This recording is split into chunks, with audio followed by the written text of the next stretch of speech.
여러분, 이번 주 하나님 나라 큐티 다들 이제 하셨을 텐데요.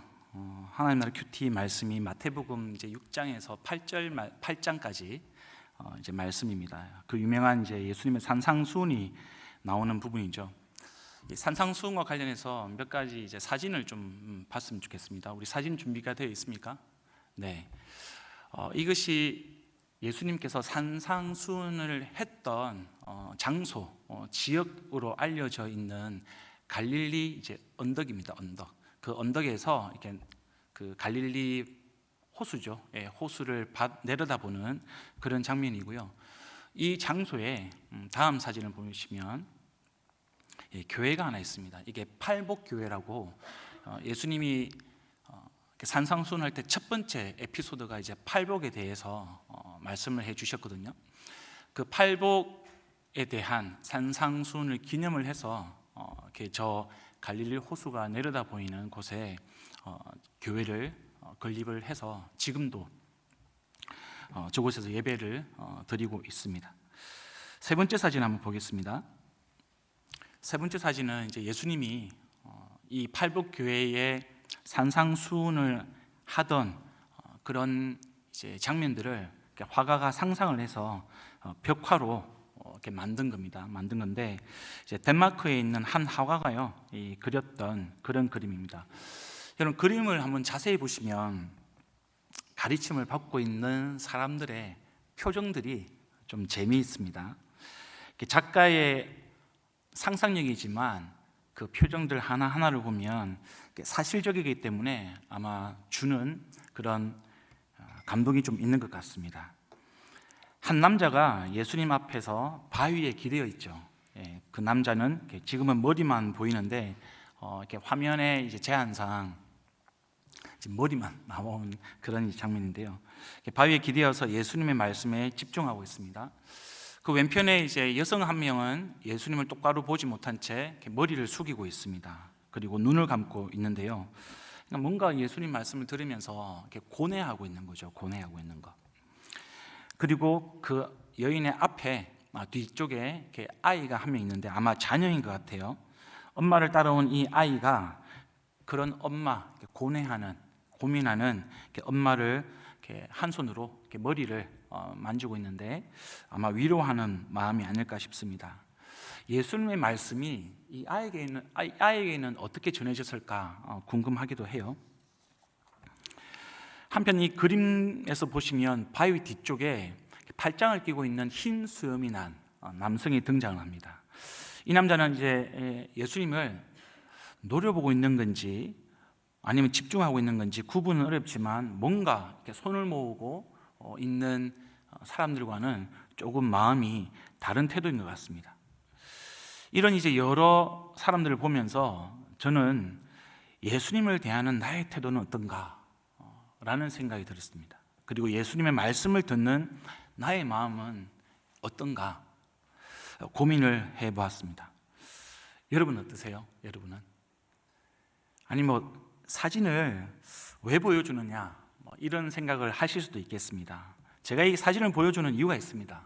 첫째는 이 산상수훈이요 실제로 역사적인 사건이었다는 거죠. 그것을 강조하기 위해서 제가 산상수훈이 실제적으로 이루어졌다고 추정되는 그 지역의 사진을 보여드리는 겁니다. 둘째는 그 산상수훈이요 지금 2000년이 지난 지금도 예수님이 누구에게? 저와 여러분에게 지금 말씀해 주시는 이야기라는 것을 강조하고 싶어서 사진을 몇 장 보여드렸습니다. 근데 여러분, 지금 우리가 여기에 앉아있는 이 예배당이 영적인 갈릴리 언덕이라는 것을 믿으십니까? 이곳이 영적인 갈릴리 언덕입니다. 왜냐하면 지금 이 순간도 저와 여러분은 하나님의 말씀, 예수님의 말씀을 듣고 있기 때문입니다. 비록 제가 교회의 질서와 직분에 따라서 지금 하나님의 말씀을 여러분에게 전하고 있습니다. 그렇지만 저도 동일하게 지금 이 시간 주님께서 말씀해 주시는 것을 듣는 자이기도 합니다. 잘 아시다시피 산상수훈은요 마태복음 5장부터 7장까지의 말씀입니다. 팔복 이야기부터 우리가 방금 읽었던 지혜로운 건축자의 이야기, 거기까지 총 몇 개의 에피소드가 있을까요? 총 19개의 에피소드가 파노라마처럼 쫙 펼쳐집니다. 근데 이 19개의 에피소드를 우리가 이해를 할 때 그냥 단편적으로 하나의 이야기가 끝나고 또 하나의 이야기가 시작되는, 서로가 독립되어 있는 그런 이야기들이 아니라는 겁니다. 그렇게 이해하면 우리가 이 산상수훈의 맥을 잡을 수가 없습니다. 이것은 마치 하나하나가요, 진주 같은 보석이에요. 에피소드 하나하나가 19개의 진주 알인데 이것을 모아서 하나로 연결한 그런 진주 목걸이와 같은, 그렇게 우리가 산상수훈을 이해하는 것이 주님께서 우리에게 산상수훈을 주시는 그런 의미와 연결이 되는 겁니다. 하나님 나라 또 하나님 백성의 삶에 대해서 예수님이 진주 한 알 모아서 19개를 만들어서 우리에게 지금 이야기해 주고 있는 겁니다. 그러니까 세상의 복이 아니라 하나님의 복입니다. 세상의 나라가 아니라 하나님의 나라에 대해서 지금 예수님은 19개의 이야기를 통해 가지고 저와 여러분에게 말씀해 주고 있는 겁니다. 그러니까 어떤 이야기로 시작해도요, 하나님의 나라, 하나님의 백성이라고 하는 그 하나의 주제로 다 연결이 되는 것입니다.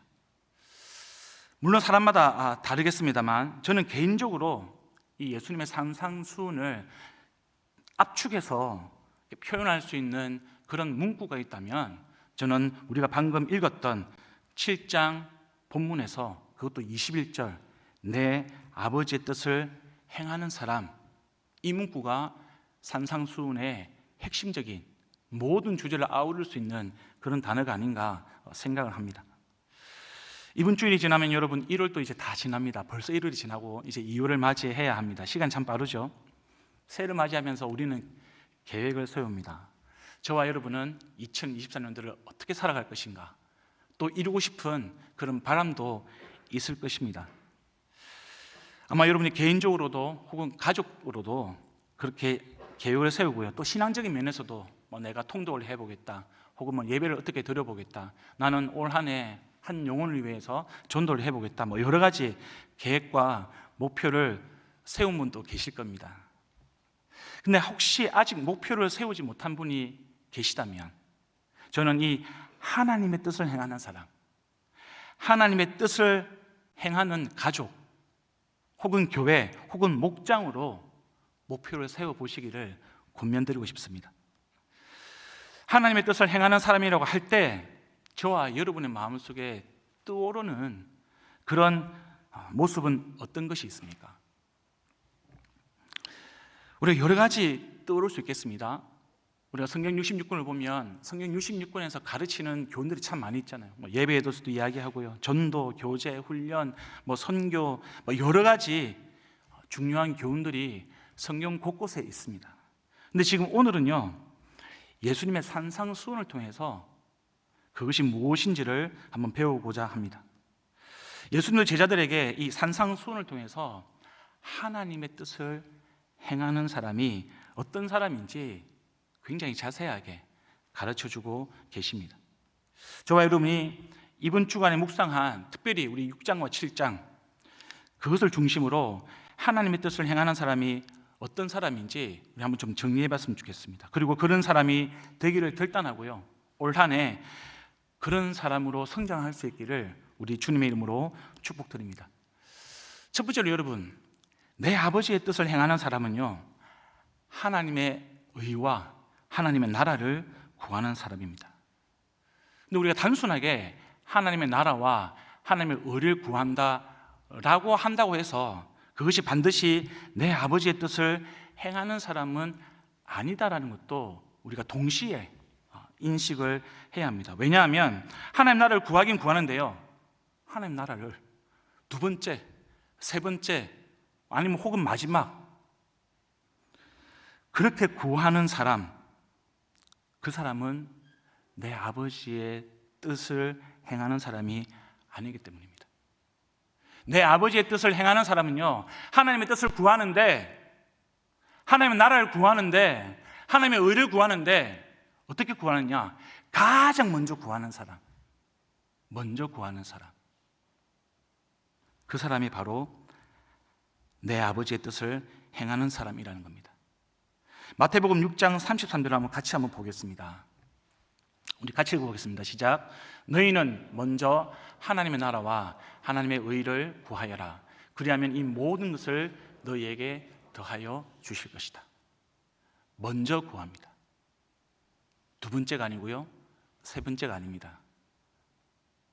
첫 번째로 가장 먼저 구하는 사람, 그 사람이 바로 내 아버지의 뜻을 행하는 사람입니다. 이건 누구의 말씀이죠? 예수님의 말씀입니다.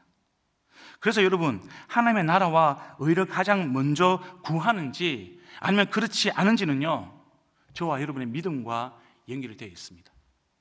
하나님의 나라와 의를 먼저 구하는 사람은 믿음이 있는 사람이고요, 두 번째, 세 번째로 구하는 사람은 믿음에 뭔가 문제가 있는 사람이라는 거죠.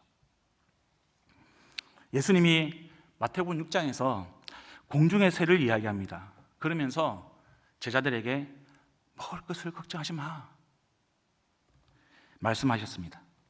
들에 핀 백합화를 이야기하면서 입을 것을 걱정하지 마 말씀해 주셨습니다.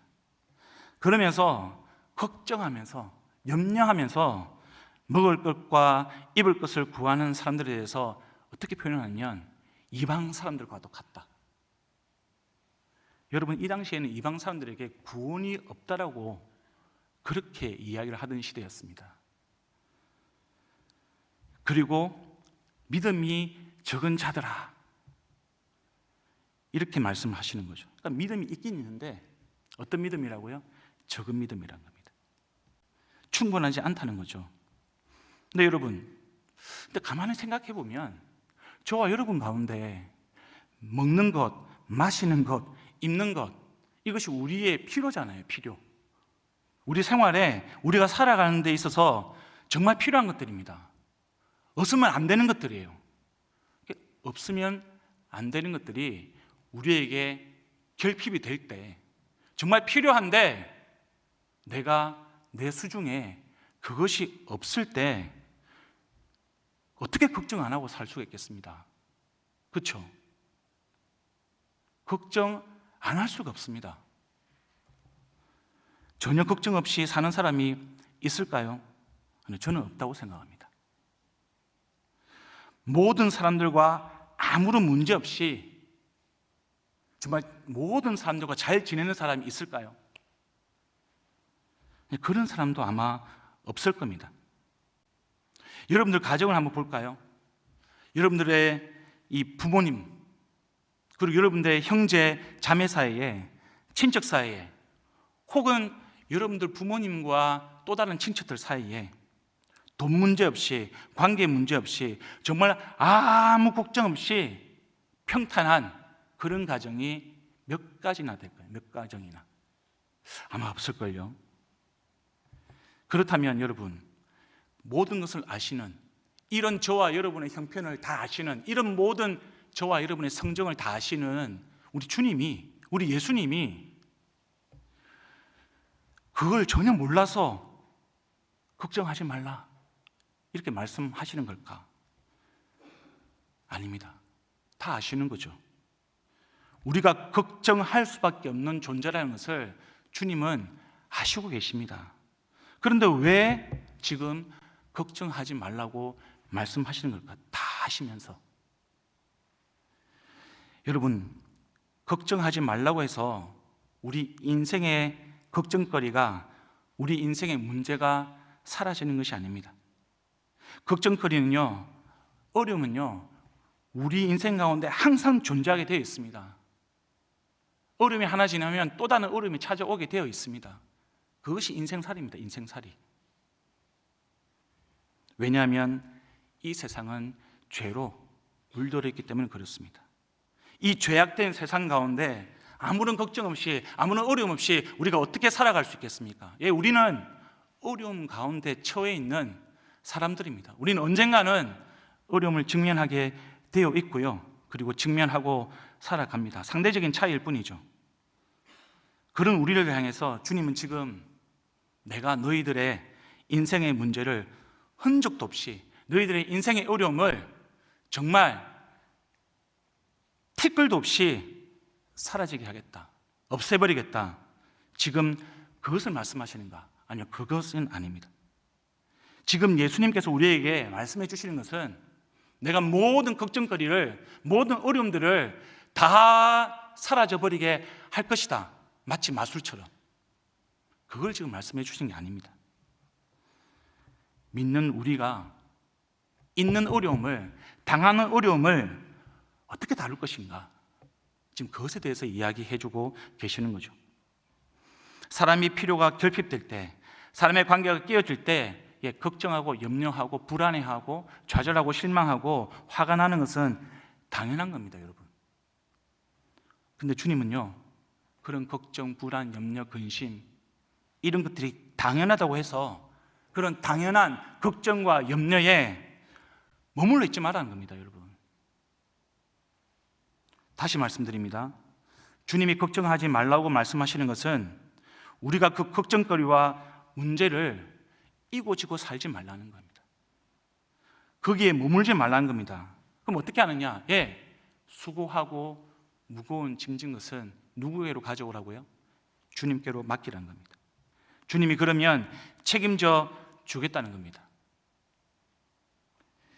그리고 주님은 우리에게 한 걸음 더 요청하십니다. 더 큰 믿음을 요구하시죠. 그것이 뭐냐? 너희는 먼저 그의 나라와 의를 구하라는 겁니다. 하나님의 나라와 하나님의 나라 의를 구하라는 거예요. 먼저.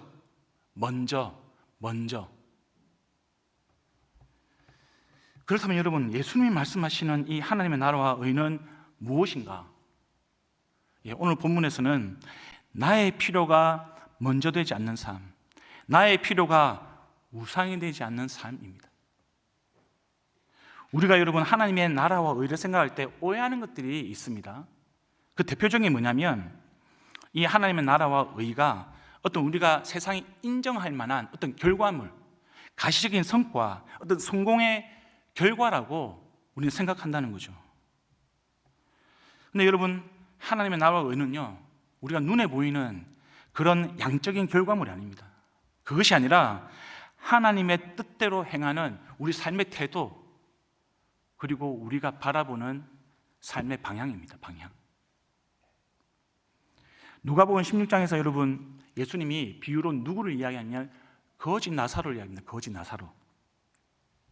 이 나사로는요, 정말 아무것도 없는 거지였습니다. 부자의 상에서 떨어지는 음식 부스러기로 배를 채우는 사람이었습니다. 그가 왜 거지가 되었을까? 굉장히 심각한 병이 있었습니다. 병의 종류는 나오지 않습니다. 아마도 이 심각한 질병 때문에 그가 일상적인 생활을 하지 못한 채 아마 거지가 되었던 것 같습니다.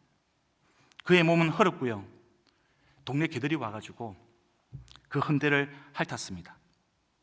그는 죽음을 기다리고 있는 시한부 인생 같았습니다. 그리고 결국 그는 죽음을 맞이하게 되었습니다.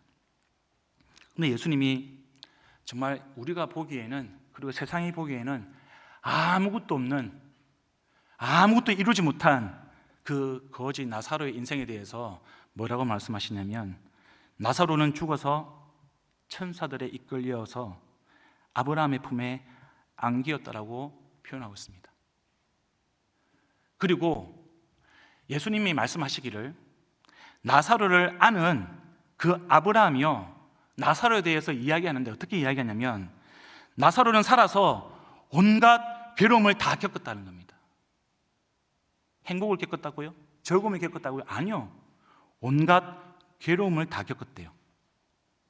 그러나 그는 지금 여기서 위로를 받고 있다. 이것이 나사로를 아는 아브라함의 이야기였어요. 나사로는 이 땅에서 이룬 것이 있습니까? 아니, 없습니다. 이 땅에서 그가 경험한 것이 있다면 온갖 괴로움이라고 예수님이 직접 말씀하십니다. 어쩌면 그도 여러분 이 괴로움 가운데 걱정하고요, 불평하고요, 욥처럼 자신의 병든 인생을 한탄하면서 내 인생은 왜 이 모양 이 꼴인가 하나님을 원망했을 수도 있습니다. 근데 천국에 가서 위로를 받는 그의 모습을 보니까 우리는 그가요 걱정과 불평과 한탄과 원망에 머무르지 않았을 것이다 추정할 수가 있는 것이죠. 네, 자신의 처지는 정말 가련합니다.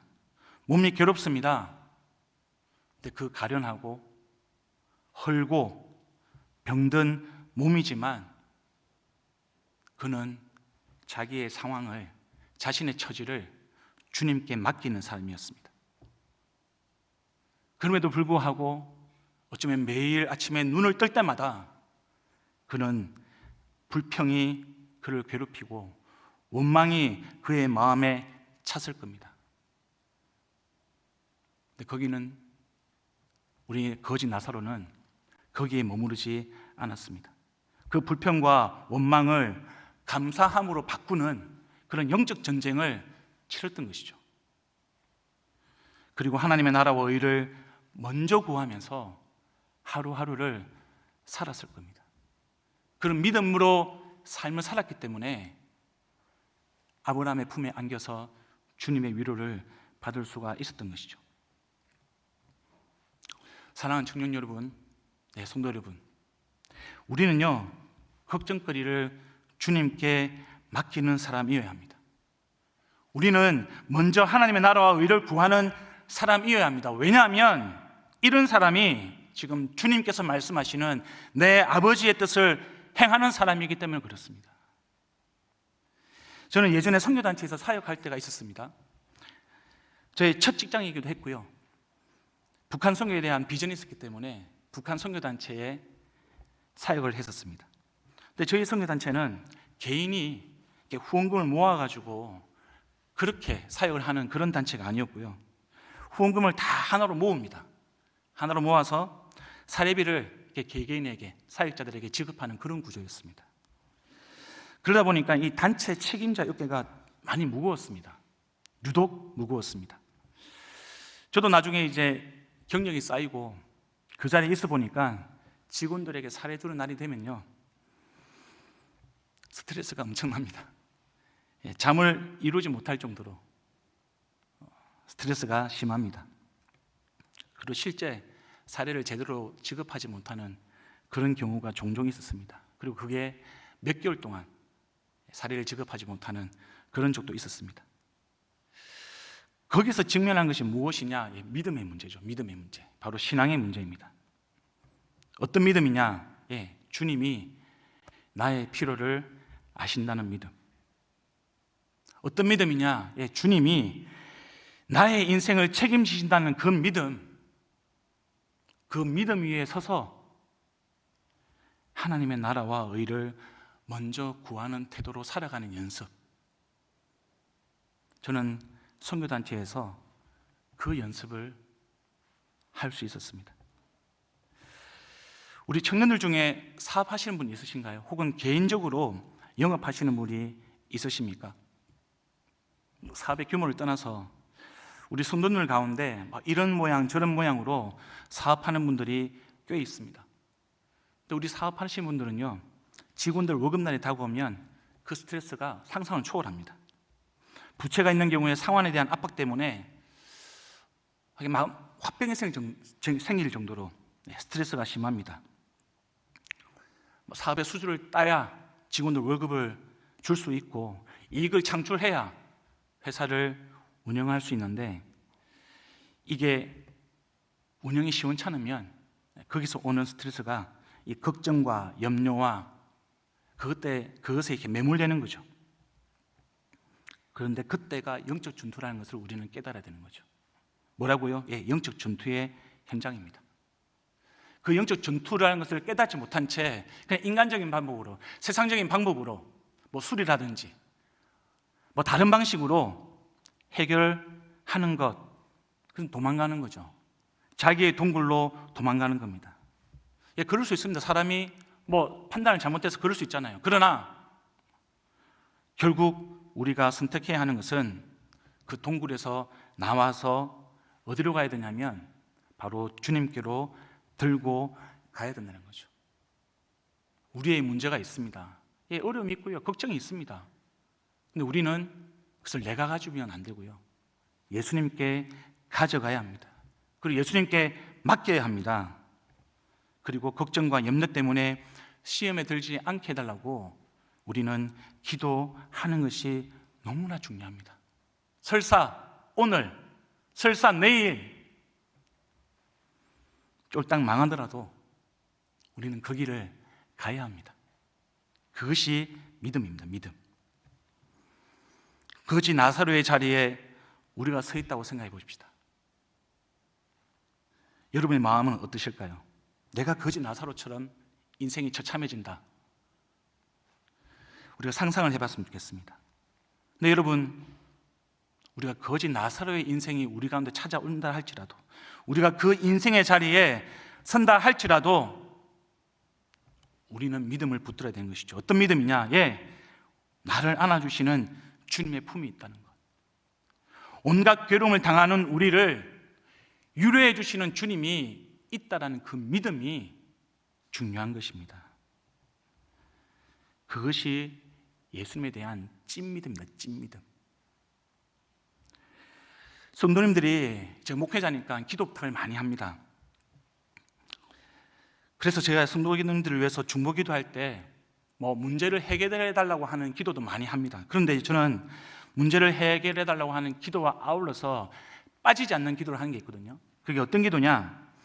그 성도님이 고통과 어려움 때문에 시험에 들지 않게 해달라고, 오히려 그것으로 인하여서 주님을 더 의지하고 주님께 더 가까이 나아가는 시간이 되게 해달라고, 그리고 그 과정과 시간을 통하여서 그 가족이 서로가 비난하거나 욕하지 않고 다투지 않고 미워하지 않고 오히려 더 사랑하고 더 아껴주고 더 위로하고 서로가 더 기도해 줄 수 있고 더 보듬을 줄 수 있는 그런 과정이 되게 해달라고, 그것이 하나님의 나라와 의라는 것을 그 가정이 깨닫게 해달라고 저는 잊지 않고 기도합니다. 청년 여러분, 성도 여러분, 올 한 해 저와 여러분이 모든 것을 주님께 맡기는, 하나님의 나라와 의를 먼저 구하는 하나님의 뜻을 행하는 사람이 되기를 우리 주님의 이름으로 축복드립니다. 두 번째로 여러분, 내 아버지의 뜻을 행하는 사람은요, 눈에서 자기 들보를 먼저 빼내는 사람입니다. 우리 마태복음 5장 7절 한번 같이 읽겠습니다. 시작. 위선자야, 먼저 내 눈에서 들보를 빼내어라. 그래야 내 눈이 잘 보여서 남의 눈 속에 있는 티를 빼줄 수 있을 것이다. 이렇게 되어 있습니다. 참 예수님이 기가 막히게 이야기를 이렇게 풀어가고 있습니다. 앞에 6장에서는 뭐라고요? 먼저 뭐를 구하라고요? 하나님의 나라와 의를 구하라고 그렇게 말씀해 주셨습니다. 근데 이어서 그 하나님의 나라와 의를 구하는 구체적인 방법, 구체적인 모습을 가르쳐 주고 있습니다. 그것이 뭐냐? 먼저 내 눈에 들보를 빼라는 겁니다. 사람과 사람과의 관계에서 하나님의 나라를 이루는 방법입니다. 성도와 성도 간의 관계에서, 가족과 가족의 사이에서 우리가 하나님의 나라를 이루는 방법은요, 내 눈에 있는 들보를 먼저 빼내는 겁니다. 그것이 예수님이 지금 먼저 하나님의 나라와 의를 구하는 것이 무엇이냐라고 질문하는 우리들에게 대해서 지금 답변해 주고 계시는 것이죠. 먼저 자기 눈에서 들보를 빼는 것이 굉장히 중요합니다. 이것이 바로 하나님의 나라와 의를 구하는 방법입니다. 여러분, 들보라는 건요, 건물을 지을 때 기둥과 기둥을 이렇게 가로로 이어주는 다리입니다. 저희 잠시 이스라엘의 그 가옥 구조를 한번 보겠습니다. 이 고대 이스라엘의 가옥 구조거든요. 예전에 2층 집이었어요. 대부분 2층 집이었는데 1층에는 마구간이었습니다. 좌우로 마구간이었고 2층이 이제 사람이 생활하는 공간인데, 그 2층과 1층을 구분하는 층과 층을 쌓을 때 기둥과 기둥을 이어주는 가로 세로에 그 들보가 있었습니다. 보통은 이제 뽕나무나 혹은 이제 돌무화과 나무로 만들었습니다. 근데 여러분, 우리가 이 들보에 대해서 생각을 할 때, 티의 끈에 대해서 우리가 생각을 할 때 또 하나 우리가 인식해야 되는 것은, 성경은 동시에 우리 공동체가, 그 공동체 안에서 형제 자매가 잘못된 길로 갈 때 그 잘못된 길로 가고 있는 형제 자매의 길을 바로 잡아주라고 가르치고 있다는 거죠. 야고보서 5장 19절과 20절 말씀입니다. 준비되어 있나요, PPT? 네, 함께 있습니다. 시작. 나의 형제 자매 여러분, 여러분 가운데서 진리를 떠나 그릇된 길을 가는 사람이 있을 때 누구든지 그를 돌아서게 하는 사람은 이 사실을 알아두십시오. 죄인을 그릇된 길에서 돌아서게 하는 사람은 그 죄인의 영혼을 죽음에서 구할 것이고 또 많은 죄를 덮어줄 것입니다. 여러분, 지금 마태복음 산상수훈의 내용과 이 야고보서의 말씀이 언뜻 보면 맞지 않는 것 같습니다. 배치되는 것 같아요. 그런데 알고 보면 전혀 그렇지 않습니다. 마태복음 7장 5절은요, 사람의 눈에서 티가 있고 들보가 있는데 티도 제거돼야 되고 들보도 제거해야 될 대상이라는 것을 동일하게 이야기해 주고 있습니다. 동시에 예수님은 이것들을 제거할 때의 원칙이 있다는 거예요. 원칙이. 그것을 우리가 붙들어야 되는 거죠. 예수님의 핵심은 물론 비록 상대적이지만 저와 여러분은, 우리 모두는 삶 속에서 그게 들보가 되었던 아니면 티가 되었건 다 죄를 가지고 있다는 겁니다. 연약함이 있다는 거예요. 부족함이 있다는 겁니다. 그런데 그럴 때에 우리는 먼저 자기 자신에 대해서 다루어야 된다는 겁니다. 그러고 난 다음에 다른 사람의 티를 빼는 것을 도와줘야 되는 거죠. 강압적으로 빼는 것이 아니고요, 도와줘야 된다고요. 그것이 지금 주님께서 말씀해 주고 있는 핵심인 거죠. 저와 여러분요, 나와 다른 사람에 대한 기준을 동일하게 적용해야 합니다. 다른 사람에 대해서는 굉장히 엄격하게, 나에 대해서는 굉장히 관대하게, 아니 지금 예수님이 그러지 말라고요. 예수님이 지금 말씀해 주시는 것은 나에 대해서 엄격하게, 다른 사람에 대해서는 사랑으로. 그것이 하나님의 나라와 하나님의 의를 구하는 방법이라고 말씀해 주고 있습니다. 그것도 어떻게 해요? 먼저 나부터, 먼저 나의 문제부터 돌아보라는 겁니다. 그리고 바꾸라는 겁니다. 교정하라는 겁니다. 그것이 주님께서 저와 여러분에게 가르쳐 주시는 사람과 사람과의 관계에 있어서 하나님의 나라와 의를 구하는 방법입니다. 그런 면에서 여러분, 목장은 정말 중요한 훈련의 장입니다. 목장은 먼저 자기 눈에서 들보를 빼는 훈련을 하는 그런 공간입니다. 최고의 영적인 훈련 센터인 거죠. 우리 옆에 계신 분들한테 이렇게 한번 고백해 봤으면 좋겠습니다. 옆에 계신 분들에게 한번 이렇게 이야기해 볼까요? 제 눈에 들보부터 빼겠습니다.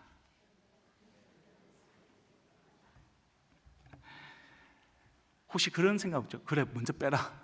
그렇게 이야기하는 사람 없을 겁니다. 예, 우리 눈에 들보를 먼저 빼고 그 다음에 정말 겸손한 마음으로, 정말 상대방을 배려하는 마음으로 형제 자매들의 티를 빼내면서 하나님의 나라와 의를 이루어가는 저와 여러분 되기를 우리 주님의 이름으로 축복드립니다. 여러분, 세 번째로, 여러분, 내 아버지의 뜻을 행하는 사람은요, 남을 대접하는 사람입니다. 남을 대접하는 사람.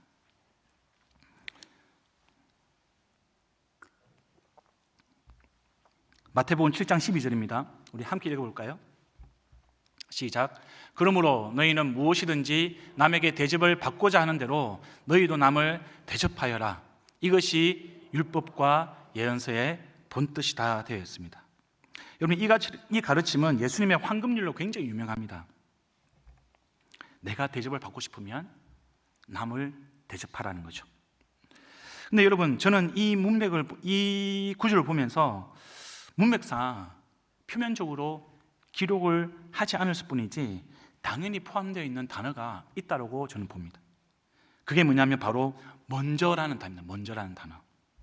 이 단어를 넣어서 다시 한번 읽어볼까요? 시작.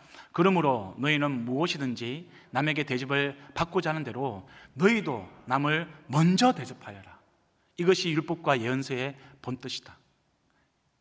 먼저라는 단어를 넣으면 훨씬 더 예수님이 하시는 말씀을 명확하게 이해할 수 있습니다. 어떻게 하라고요? 먼저 대접하라고요. 그것이 하나님의 나라와 의를 구하는 방법이라는 겁니다. 하나님의 뜻을 행하는 사람의 모습이라는 거죠. 우리가 그리스도인이 남에게 피해를 주지 않고 살아가는 것 중요하죠. 근데 그것보다 더 중요한 것은 형제와 자매를 위해서 적극적으로 우리가 섬기고 사랑을 실천하는 것이 더 중요합니다. 그것을 예수님은 지금 12절에서 남을 먼저 대접하라 이렇게 이야기하고 계시는 거죠.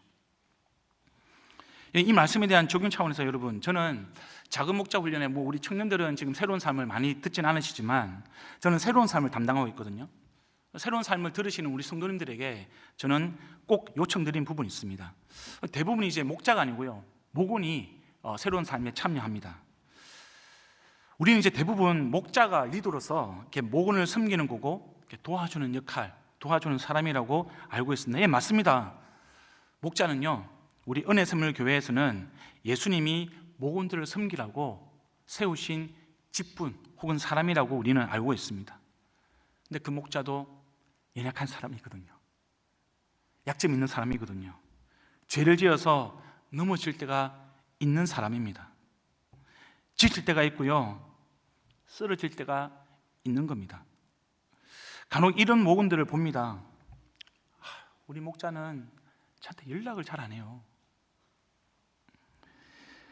또 이런 목원도 있습니다. 아니, 다른 목장의 목자는 먹을 것도 좀 갖다 주고 밥도 잘 사주고 알뜰살뜰 이것저것 챙긴다는데 우리 목자는 영 그런 게 없습니다. 우리 목자는 이래서 부족하고요, 저래서 마음에 안 들고요. 이런 분들 종종 봅니다. 종종. 근데 여러분, 주님이 우리를 왜 그런 목장으로 인도하셨을까요? 우리를 골탕 먹이시려고요?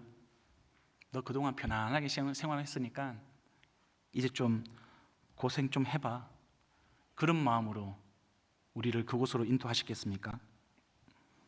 왜 그런지 아시겠죠? 맞습니다. 연약한 목자, 부족한 목자를 도와주라고요.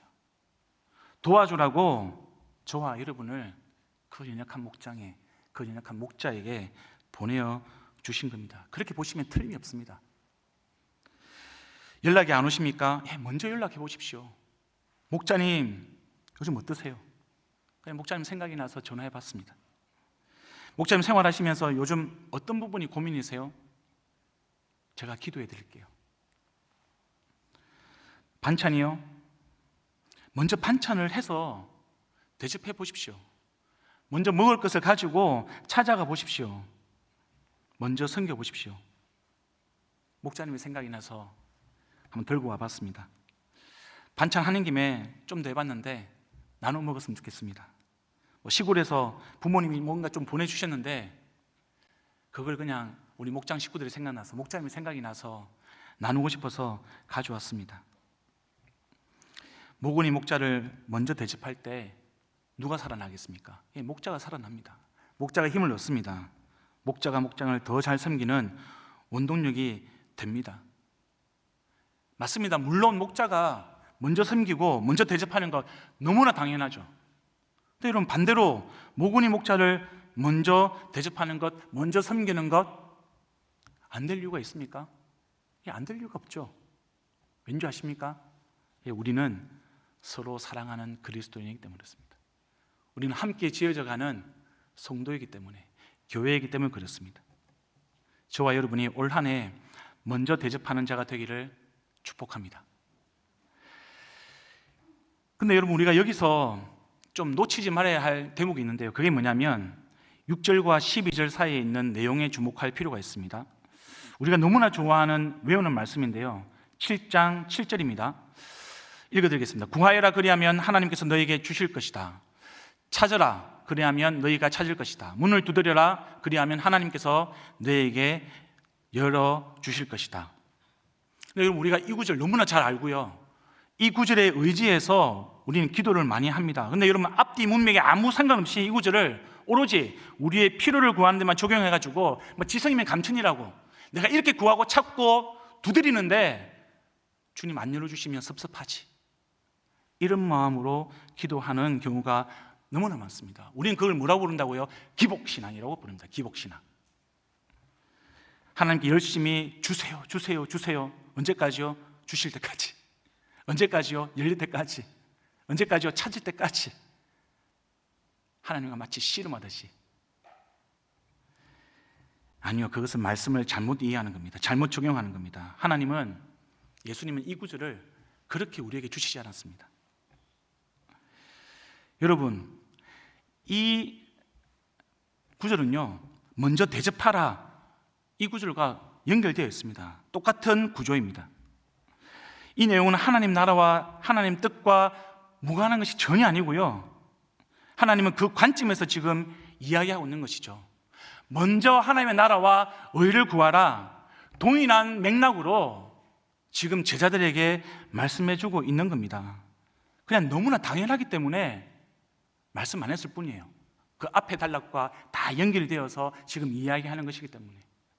아마 우리가 그 제자들과 똑같은 현장에 있었다면 우리는 이 구절을 오해하지 않았을 겁니다. 근데 우리가 문자로 이렇게 읽다 보니까 오늘은 7장 읽고 다음 달에 8장 읽고 이러다 보니까 막 따로따로 읽다 보니까 오해하는 경우가 생기는 거죠. 여러분, 우리 먼저라는 단어를 넣어가지고 다시 한번 읽어보겠습니다. 한번 펼쳐보실까요? 네, 7장 7절 우리 같이 한번 목소리 읽겠습니다. 시작. 먼저 하나님의 나라와 하나님의 의를 구하여라. 그리하면 하나님께서 너희에게 주실 것이다. 먼저 하나님의 나라와 하나님의 의를 찾아라. 그리하면 너희가 찾을 것이다. 먼저 하나님의 나라와 하나님의 의의 문을 두드려라. 그리하면 하나님께서 너희에게 열어 주실 것이다. 네, 아멘입니까? 예, 아멘입니다. 지금 예수님이 이 구절을 이렇게 말씀해 주셨다고요. 믿지 못한 표정이신데 이것이 예수님께서 말씀하신 본질입니다. 본질. 그런데도 우리는 거꾸로 우리의 필요를 먼저 구하고 찾고 문을 두드리다 보니까 어디에 빠집니까? 시험에 빠집니다. 내가 이렇게 구하고 이렇게 찾고 이렇게 두드리는데 왜 하나님은 아무런 반응이 없는 것인가? 하나님 참 너무하시네. 하나님 참 재미없는 분이네. 이것이 저와 여러분이 이 말씀을 가지고 그냥 시험에 들어가지고 힘들어하는 그런 모습이라는 겁니다. 하나님께 실망했다, 이런 말을 해가면서 말입니다. 여러분, 우리가 이렇게 본질적으로 이 말씀을 제대로 이해하면요, 7절부터 11절까지 내용을 바르게 이해하면 비로소 12절에 나오는 그러므로라는 단어가 이해가 되는 거죠. 기억해 주시기를 부탁드리겠습니다. 저와 여러분이 먼저 하나님의 나라와 의를 구하고요, 찾고 문을 두드리는 것은 먼저 남을 대접하는 것과 연결이 되어 있는 겁니다. 근데 여러분, 우리의 필요가 채워지지 않을 때 하나님의 나라와 의를 먼저 구하는 것 쉬울까요? 어려울까요? 예, 어렵습니다.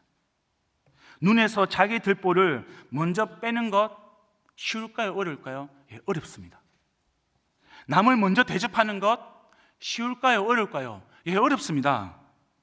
그래서 예수님이 7장 13절에서 내 아버지의 뜻을 행하는 사람은 어떤 문으로 들어가는 사람이라고요? 예, 좁은 문으로 들어가는 사람이라고 이야기하는 거죠. 왜냐하면 남을 대접하는 것, 그것도 먼저 내 눈에 들보를 빼는 것 어렵고 힘들기 때문에 그렇습니다. 길이 좁은 것과 똑같습니다. 불편합니다. 피하고 싶습니다. 마음에 내키지 않습니다. 그러다 보니 찾는 사람이 적습니다. 근데 예수님은 뭐라고 말씀하십니까? 그 길을 가야만 생명을 얻을 수 있다고요.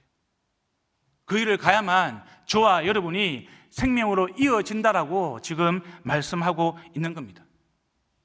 내가 살고 다른 사람을 살릴 수 있는 길, 나도 살고 우리 목장 식구가 살아가는 길, 나도 살고 우리 가정이 살아나는 길, 바로 그 길이 좁은 길 가는 겁니다. 힘들고 어렵지만 먼저 하나님의 나라와 의를 구하고요, 먼저 내 눈에 들보를 빼는 거고요, 먼저 남을 대접하는 그런 불편하고 어려운 길을 가는 것, 좁은 길을 가는 사람, 바로 그 사람이 내 하나님 아버지의 뜻을 행하는 사람이라고 주님을 말씀해 주고 있는 것입니다. 좋은 열매도 똑같은 말입니다, 여러분. 17절부터 우리가 20절까지 읽었잖아요. 좋은 열매 맺는 사람이 어떤 사람이냐? 이런 사람이라는 겁니다. 이런 사람. 추상적인 어떤 뜻이 아니고요, 예수님께서 쭉 나열하신 다음에 바로 이것이 좋은 열매다라고 이야기하는 거예요. 삶 가운데 좋은 열매를 맺으시고 싶으십니까? 이것은 세상이 말하는 성공이 아니고요, 세상이 말하는 실적이 아니고, 세상이 말하는 포상이 아닙니다. 이것은 지금 하나님께서 좁은 길을 가는 사람, 바로 그 사람이 좋은 열매를 맺는 사람이라고 이야기해 주고 있는 겁니다. 결국 이 문제는 어디에 봉착하느냐? 내가 마음을 다하고 뜻을 다하고 힘을 다하여 아버지 하나님을 사랑하느냐, 그리고 내 이웃을 내 몸과 같이 아끼고 사랑하느냐, 이 문제로 귀결되어 있습니다. 여러분, 이 오늘 설교를 마태복음 8장 22절로 마무리하고자 합니다. 여러분, 마태복음 8장 22절을 보시면 제자 한 명이 등장합니다. 어떤 제자가 등장하느냐? 예수님, 내 아버지의 장례를 치르고 주님을 따라가겠습니다. 이런 제자가 등장을 합니다. 근데 실질적으로 그 아버지가 죽었는지 안 죽었는지 잘 몰라요. 언제 장례를 치른다고 말하는지도 나와 있지 않습니다. 그런데 아버지의 장례를 치르고 주님을 따르겠습니다 라고 제자가 이야기합니다. 그 제자에게 예수님이 뭐라고 말씀하시느냐? 죽은 사람의 장례는 죽은 사람들이 치르게 두고 너는 나를 따라오너라. 그냥 매정하게 들리죠, 여러분. 근데 기억해 주십시오. 예수님은 베드로라는 제자가 장모가 알아 누웠을 때 그 장모를 돌볼 수 있도록 배려해 주시고 그 장모를 낫게 해 주셨습니다. 예수님은 그런 분이세요. 그러니까 그런 것을 우리가 조합해 볼 때 지금 아버지의 장례를 치르겠다라고 하는 이 제자의 마음에는 다른 마음이 있었다는 겁니다. 다른 마음. 두 마음을 품고 예수님을 쫓아가려고 했는데 예수님이 지금 그것을 거절하는 거예요. 두 마음 품지 말고 한 마음으로 나를 따라오라는 거죠. 너는 나를 따라오너라. 내 아버지의 뜻을 행하는 사람은 다른 말로 표현하면 예수님을 두 마음을 품고 따라가는 삶이 아니라 한 마음을 품고 따라가는 제자입니다. 올 한 해 여러분 어떤 삶을 계획하고 계십니까? 올 한 해 어떤 삶으로 살아가시겠습니까? 예수님을 따라서 내 아버지의 뜻을 행할 수 있는 사람으로, 행하는 사람으로 인생을 살아갈 수 있기를 우리 주님으로 축원드립니다.